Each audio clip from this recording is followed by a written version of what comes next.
Hello दोस्तों, नमस्कार, सलाम। अभ्यास पथ में आप सभी का हार्दिक स्वागत है।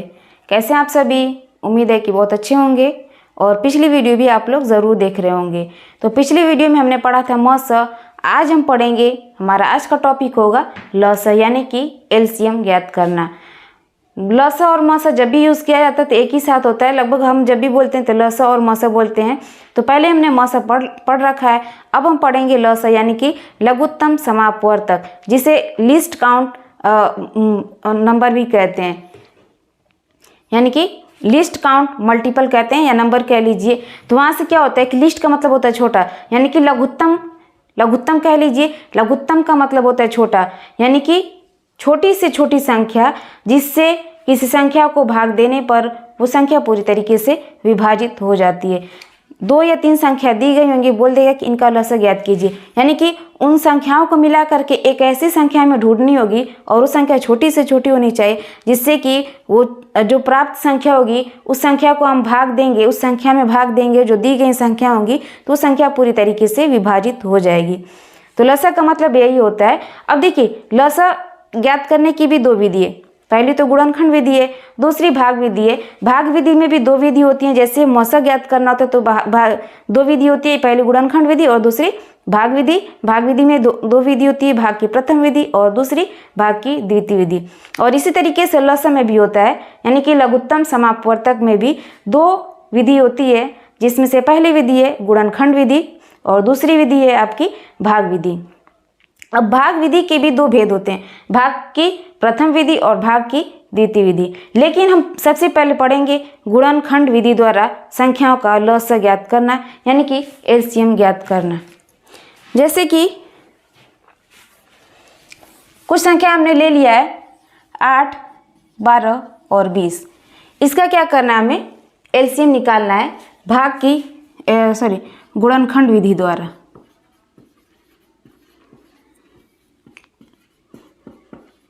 गुणनखंड विधि द्वारा ल स निकालना, गुणनखंड विधि द्वारा संख्याओं का ल स निकालना। अब देखिए, संख्या हमारी हैं 8, 12 और 20। इसका गुणनखंड करेंगे। अब गुणनखंड ऐसे करेंगे, 8 का गुणनखंड क्या होगा, 2 गुणे 2 गुणे 2, इस तरीके से हम लिख सकते हैं।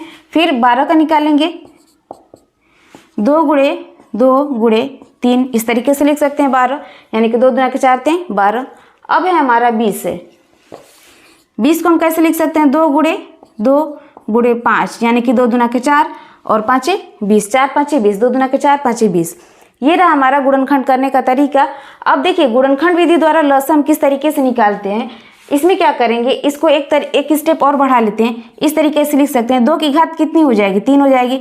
2 की गुणा जितनी बार हुई या जिस संख्या की भी जितनी बार गुणा हुई है उसको हम इस तरीके से लिख सकते हैं। यहाँ पे 2 की गुणा 3 बार हुई है तो हमने लिखा है यहाँ पे 2 की घात 3 लिख दिया। अब यहाँ से इसको हम लिख सकते हैं 2 की घात 2, 2 बार गुणा है तो 2 की घात 2 हो जाएगी और गुणे 3 की घात 1, इस तरीके से लिख सकते हैं। इसी तरीके से इसमें भी हम लिखेंगे 2 की गुणा 2 बार है तो 2 की घात 2 गुणे 5 की घात 1, इस तरीके से लिख सकते हैं। अब देखिए, गुणनखंड विधि द्वारा किसी संख्या का अगर ल स ज्ञात करना होता है तो पहले हम इतना काम करेंगे। इसके बाद करना क्या होगा, हमें सभी संख्याओं को हम बारी बारी से उठाएंगे और उनकी जो अधिकतम घात होगी वही वाली संख्या रखेंगे। अधिकतम जो घात होगी वही वाली संख्या रखेंगे। अब देखिए, 2 की अधिकतम घात 2 से हम सबसे छोटी संख्या से उठाएंगे हम और उसकी अधिकतम घात वाली संख्या लेंगे। अब देखिए, सबसे छोटी संख्या 2 है, 2 में सबसे अधिकतम घात किसकी है, 2 की घात 3। यहाँ पे 2 की घात 2 है, यहाँ पे 2 की घात 2 है। इसको हम नहीं लेंगे, जो सबसे अधिकतम यानी कि ज़्यादा घात होगी उसी को उठाएंगे। यानी 2 की घात 3 है, सबसे ज़्यादा है, तो यहाँ से हम ले लेंगे लसा में क्या हो जाएगा हमारा 2 की घात 3, इसको उठाएंगे। फिर 2 के बाद 3 आता है, अब 3 की अधिकतम घात वाली संख्या लेंगे। अब देखिए, 3 तो एक ही है यहाँ पे और इसमें भी नहीं है, तो जाहिर सी बात है जो है वही अधिकतम होगी। तो यहाँ से 3 की घात 1 इस तरीके से लिख लेंगे। 3 की घात 1 लिखिए या न लिखिए, बात वही हुई। फिर 3 के बाद हम चलते हैं 5 पे, क्योंकि 3 से बड़ी संख्या 5 है। अब 5 की जो अधिकतम घात होगी उसी को लिखेंगे। तो 5 सिर्फ यहीं पे, न कि और कहीं नहीं है, तो जो भी है वो वही सबसे बड़ी होगी। तो 5 की घात आप 1 लिखिए या न लिखिए, बात वही हुई, क्योंकि घात 1 लगाएंगे तो वही संख्या में मिलेगी। अब यहाँ से क्या हो जाएगा हमारा 2 की घात 3 मतलब 8 हो जाएगा, 8 त्रिक 24, या इस 8 पंच 40 और 40 त्याई 120, यहाँ से 8 पंच 40 और 40 त्याई 120 हो जाएगा, यानी कि जो एलसीएम है वो हमारा 120 आ गया। संख्या जो है 8, 12 और 20, इसका जो एलसीएम होगा यानी कि लीस्ट काउंट मल्टीपल जो होगा लघुत्तम समापवर्तक वो 120 हो जाएगा। इस तरीके से हम गुणनखंड विधि द्वारा संख्याओं का लसन निकालते हैं। जो भी संख्या दी गई होंगी उनका हम क्या करेंगे, गुणनखंड निकालेंगे। गुणनखंड करने के बाद इनका एक घात के रूप में उस संख्या को लिख लेंगे, फिर जो अधिकतम घात होगी उसी संख्या को हम क्या करेंगे, लिख करके इनका गुणा कर देंगे। वही संख्या जो गुणा करने के बाद जो संख्या मिलेगी वही हमारी क्या हो जाएगी, संख्या लस हो जाएगा। इस तरीके से हम निकालते हैं। अब चलते हैं हम गुणनखंड भाग विधि द्वारा। जनरली हम लसन निकालने के लिए हम क्या करते हैं, भाग की प्रथम विधि यूज़ करते हैं। भाग की द्वितीय विधि में कुछ मतलब बहुत ज़्यादा थोड़ा सा लेंदी पड़ती है और उसका कोई मतलब नहीं होता, ज़्यादा टाइम लेता है। बस हम जानना चाहेंगे कि अगर लसन निकालना है तो कितनी विधि से हम निकाल सकते हैं, लेकिन जो कम टाइम लगेगा, कम टाइम में आसानी से समझ में आ जाएगा, हम उसी चीज़ को करेंगे। ये तो हमारा गुणनखंड विधि द्वारा था। अब हम चलेंगे भाग विधि द्वारा संख्याओं का लसन निकालना। भाग की प्रथम विधि द्वारा, भाग की प्रथम विधि द्वारा संख्याओं का लसन निकालना। भाग की 2 विधि होती है। भाग की पहली होती है भाग की प्रथम विधि और भाग की दूसरी होती है भाग की द्वितीय विधि। लेकिन भाग की द्वितीय विधि बहुत ज़्यादा बड़ी होती है और उसका कोई मतलब ही नहीं निकलता, क्योंकि बड़ी होती है, ज़्यादा टाइम लेता है और फिर उसका कोई मतलब नहीं रहता है। तो हम जब भी हम कोई भी क्वेश्चन करते हैं तो हमारी कोशिश ये होती है कि हम उसको कम टाइम में आसानी से समझ में भी आ जाए और टाइम भी कम लगे, ताकि हमारा क्वेश्चन आसानी से हो जाए। तो हम इस फार्मूले को या इस ट्रिक को अपनाते हैं। अब देखिए यहाँ पे हमारा दूसरा जो नियम है, भाग की प्रथम विधि। क्वेश्चन हम इसी को करेंगे, फिर इसके बाद और भी एग्जाम्पल दिया जाएगा। अब देखिए भाग की प्रथम विधि में करना क्या होता है, जो संख्या होती है उनको लिख लिया जाता है ऐसे, और इस तरीके से क्या करते हैं, हम स्टार्ट करते हैं छोटी से छोटी संख्या से हम भाग देने का स्टार्ट करते हैं। और छोटी से छोटी संख्या हमारी 2 ही है, 1 से हम तो हम हर संख्या को भाग दे सकते हैं, लेकिन 2 है छोटी से छोटी संख्या और 2 से हम स्टार्ट करेंगे और इनका गुणनखंड करते चले जाएंगे, यानी कि भाग दे दे करके हम इनका गुणनखंड करेंगे। अब इस तरीके से 2 चौको 8 यहाँ पे हो जाएगा, 2 छक्के 12 और 2 दहा में 20। फिर 2 से भाग देंगे। कोशिश हमारी यही होती है कि हम छोटी से छोटी संख्या उठाएं और उनको भाग देते चले। अगर 2 से नहीं कटता तो फिर 3 से स्टार्ट करेंगे, 3 से नहीं तो 4 से, इस तरीके से हम करेंगे। फिलहाल 2 से कटने वाला ऐसा 2 से कटने वाली सभी संख्या, यहाँ से हम 2 से भाग देंगे, 4 में तो 2 बार जाएगा और यहाँ से 3 हो जाएगा और यहाँ से 5 हो जाएगा। अब देखिए इस तरीके से गुणनखंड विधि में करना क्या होता है कि अगर एक संख्या भी कटती है 2 से या 3 से, जिस संख्या से, तो हम उनको भाग देते हुए चलते हैं। अभी देखिए यहाँ पे 2 है, 3 है, 5 है। 2 से अभी ये 2 कट जाएगा, 3 और 5 नहीं कटेगा, हम इनको छोड़ देंगे, वैसे ही लिख देंगे। जो संख्या नहीं कटेंगी उनको वैसे ही लिख देंगे, वैसे ही उतार दिया जाएगा। अब यहाँ पे देखिए 1 बच गया, 3 बच गया, 5 बच गया। अब हम जो संख्या नहीं कटती उनको उसी तरीके से उतार दिया जाता है। 3 से भाग देंगे तो 3 कट जाएगा और 5 नहीं कटेगा तो 5 को उतार दिया जाएगा। अब बच गया हमारा 5, 5 से भाग देंगे, जो संख्या नहीं कटती हैं उनको उतार दिया जाता है, बाकी जो संख्या कट जाती हैं उनको भाग दे दिया जाता है। अब इस तरीके से यहाँ पे एक हमारा गुणनखंड के रूप में मिल गया। अब हम यहाँ से क्या कर सकते हैं, जो एलसीएम होगा हमारा, इन संख्याओं को गुणा करेंगे। गुणा करने के बाद जो संख्या मिलेगी वही हमारा क्या हो जाएगा, 900। 2 गुणे 2 गुणे 2 गुणे 3 गुणे 5,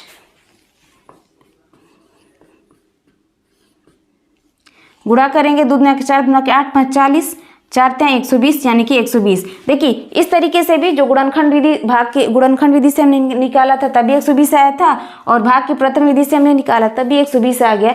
अब ये है कि ये तरीका आपको इसमें सेट करना है कि किस तरीके से आप आसानी से निकाल सकते हैं कम टाइम में। वैसे जनरली हम ये भाग की प्रथम विधि ही यूज़ करते हैं लसन निकालने के लिए, आसान भी होती है, छोटी भी होती है, आसानी से निकल जाता है। तो जनरली हम क्या करते हैं कि भाग की प्रथम विधि द्वारा ही संख्याओं का लसन निकालते हैं। इस तरीके से और भी संख्या दी गई होंगी, उनका हम लसन निकालेंगे।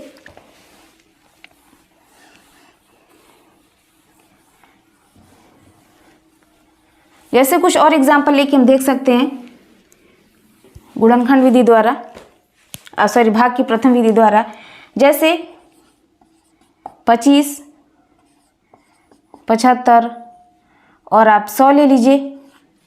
इनका हम क्या करेंगे, लसन निकालेंगे, लीस्ट काउंट मल्टीपल यानी कि लघुत्तम समापवर्तक। अब देखिए 2 से कट जाएंगे 100, ये 25 नहीं कटेगी, 75 नहीं कटेगी, लेकिन हमारी कोशिश रहती है कि हम कोशिश करें कि तीनों संख्याओं को हम कोई ऐसी संख्या ढूंढें जिससे कि हम तीनों संख्याओं को विभाजित कर सकें। तो 5 से अगर हम विभाजित करते हैं तो 25, 75 और 100 सभी संख्या विभाजित हो जाएंगी। तो यहाँ से 5 से भाग देंगे 25 में 25 हो जाएगा, और यहाँ से भाग देंगे तो कितना हो जाएगा, 75 हो जाएगा, 15 हो जाएगा, और यहाँ से 20 हो जाएगा। 100 में भाग देंगे 5 से तो 20 हो जाएगा।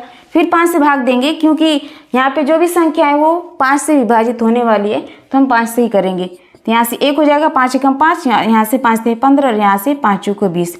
अब देखिए 1, 3, 4 आया। अब यहाँ से हम क्या करेंगे, 3 से भाग देंगे, जो संख्या विभाजित हो जाएंगी 3 से उनको भाग देंगे, बाकी संख्याओं को वैसे ही उतार लेंगे। 4 नहीं कटेगा 3 से, तो 4 को उतार लेंगे।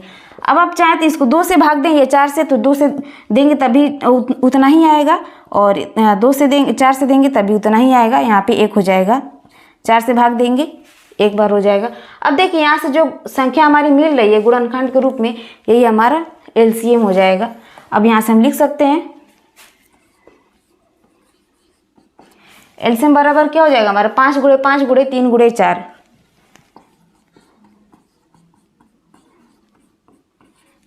5 पचे 25 और गुणे 4, 25 चौको 100 और 100 तिहाई 300, 5 पचे 25 चौको 100 तिहाई 300, यानी कि जो LCM होगा वो कितना हो जाएगा हमारा, 25, 75 और 100 का LCM कितना हो जाएगा, 100 हो जाएगा। इस तरीके से हम गुणनखंड विधि द्वारा भाग की प्रथम विधि द्वारा संख्याओं का लसन निकालते हैं।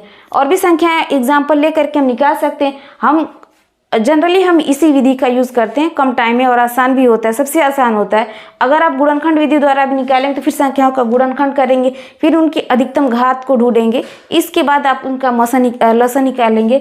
लेकिन ये थोड़ा आसान होता है, कम टाइम में भी हो जाता है। कुछ और एग्जाम्पल लेके देखते हैं। ज़रूरी नहीं कि आप 3 संख्याओं का ही लेके LCM निकालें, 4 संख्या का लेकर भी निकाल सकते हैं, 2 संख्याओं का भी निकाल सकते हैं। मान लीजिए हमने संख्या ले ली 36, 64, और संख्या कोई और ले लेते हैं। जैसे यहाँ से हमने ले लिया 54 ले लिया। अब क्या करेंगे, इनका LCM निकालेंगे। तो कोशिश हमारी यही होती है कि ऐसी संख्या ढूंढे जिससे कि तीनों संख्या विभाजित हो जाए। अब 2 से हम करेंगे तो 2 से 36, 64 और 54 सभी संख्याएं 2 से कट जाएंगी। 2 से भाग देंगे तो यहाँ से कितना हो जाएगा, 18 हो जाएगा, यहाँ से 32 हो जाएगा, और यहाँ से कितना हो जाएगा, 27 हो जाएगा। फिर हम भाग देंगे 2 से 18 और 32 कट जाएगी, 27 नहीं कटेगा, 27 को वैसे लिख देंगे। यहाँ से कितना हो जाएगा, 2 से भाग देंगे, 2 9 18, और यहाँ से 16 हो जाएगा, और 27 नहीं कट सकता है तो उसको वैसे ही लिख देंगे। फिर हम 2 से भाग देंगे, क्योंकि अभी 16 बचा है तो 16 2 से विभाजित हो सकता है। लेकिन फिलहाल हम 3 से भाग देंगे, क्योंकि 9 और 3 जो 27 है वो 3 से विभाजित हो जाएगी। तो हम 2 से ना करके पहले हम 3 से करते हैं, ताकि जो संख्या हम ज़्यादा से ज़्यादा संख्याओं को एक साथ विभाजित कर सकें। तो 3 तरीके 9 हो जाएगा, 16 नहीं कटेगा, 16 को वैसे लिख देंगे, और 3 9 27। फिर 3 से भाग देंगे, क्योंकि अभी देखिए यहाँ से 3 और 9 है तो विभाजित हो जाएगा, 16 नहीं होगा तो इसको वैसे लिख देंगे, 3 तरीके 9। एक बार और 3 से भाग देंगे, 1 हो जाएगा। अब बचेगा हमारा 16। 16 को आप चाहें तो ऐसे लिखें, 2 8 16, 1 2 चौको 8, 1। फिर यहाँ से भाग देंगे 2 से, 2 दूना के 4, 1 और इस तरीके से भाग देंगे, सब यहाँ से पूरी तरीके से कट जाएगा। तो 2 दूना के 4, दूना के 8, दूना के 16। चाहे तो आप डायरेक्ट यहाँ से 16 से विभाजित कर सकते हैं, या तो फिर आप डायरेक्ट एक बार, एक तो है कि यहाँ से 16 बच गए तो आप डायरेक्ट यहाँ पे 16 लिख दीजिए, 16 से भाग दे दीजिए, एक बार हो जाएगा। अगर नहीं तो फिर आप चाहें तो इसका गुणनखंड कर दें इस तरीके से, और तो यहाँ से आप भाग दे देंगे। अब इनका गुणा करिए। लॉसन निकालने के लिए क्या करते हैं, गुणा करते हैं। देखिए 2 की घात हम गिनते कितनी बार, 1 2 3 4 5 6, 1 2 3 4 5 6, यानी 2 की गुणा कितनी बार है, 6 बार है। 3 3 6। फिर बचा क्या हमारा, 3 गुणे 3 गुणे 3, यानी 3 की गुणा कितनी बार है, इस तरीके से। अब इनका हम गुणा करेंगे। 2 दूना के 4, दूना के 8, दूना के 16, दूना के 32, दूना के 64। 2 दूना के 4, दूना के 8, दूना के 16, दूना के 32, दूना के 64। 64 की गुणा हम करेंगे 3 3 9 3 27 में। 64 की गुणा 9 में करेंगे, 3 3 9 3 27 में कितना हो जाएगा, गुणा करेंगे यहाँ से। 7 को 28 को 8 हासिल 2, 7 का 42, 42 और 2 कितना हो जाएगा, 44 हो जाएगा। पूरा लिख देंगे। 2 को 8, 2 6 का 12, यहाँ से 8 हो जाएगा, 8 4 12 हो जाएगा। 6 2 8, 4 2 6 4 और 2 6 हो जाएगा, और हासिल यहाँ से 1 7 हो जाएगा, और यहाँ से 1 हो जाएगा, यानी कि 1728। 1728 यही हमारा क्या हो जाएगा, आंसर हो जाएगा। एलसीएम क्या हो जाएगा हमारा, 36 64 और 54 का एलसीएम क्या हो जाएगा, 1728 हो जाएगा। इस तरीके से हम संख्याओं का एलसीएम निकालते हैं। तो उम्मीद है कि आप लोग को बहुत अच्छे से समझ में आया होगा, और इस तरीके से संख्याओं का एलसीएम निकालते हैं। और आप भी कुछ अपनी तरफ से संख्याएं लीजिए और ले करके उनका गुणनखंड भाग विधि द्वारा उनका लसन निकालिए, और फिर देखिए कि आपको कितने अच्छे से समझ में आता है। तो उम्मीद है कि आप लोग को बहुत अच्छे से समझ में आ रहा होगा। कमेंट बॉक्स में ज़रूर बताएं कि वीडियो आपको कैसी लगी, और अगर वीडियो पसंद आती है तो लाइक करें, शेयर करें और चैनल को सब्सक्राइब करें। मिलते हैं नेक्स्ट वीडियो में। जय हिंद।